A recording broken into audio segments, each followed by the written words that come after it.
Hey everyone, welcome to my channel. In this vlog, I will teach you how to cook a pancake.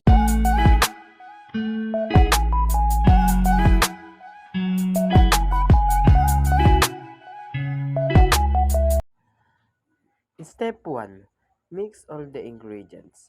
Mix the pancake mix and the egg and put some water to melt it.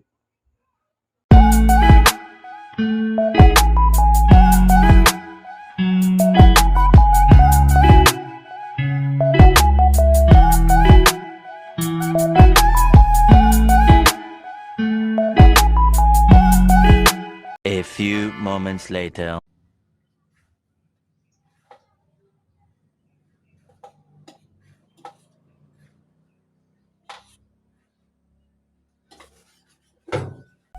Step 2.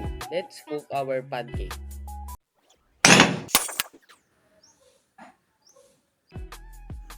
Let's put some margarine in our pan so the pancake don't stick in our pan.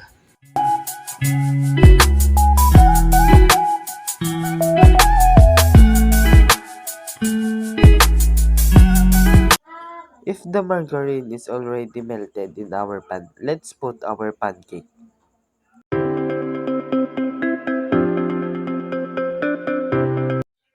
If you see some bubbles like that is the sign that pancake is already cooked in the other side. So we gonna flip it up.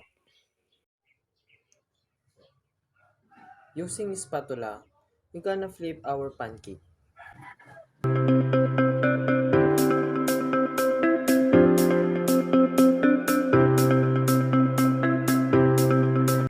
We are done to cook and this is the final product. Когда водила протянул аукс, все мои волки делают ау.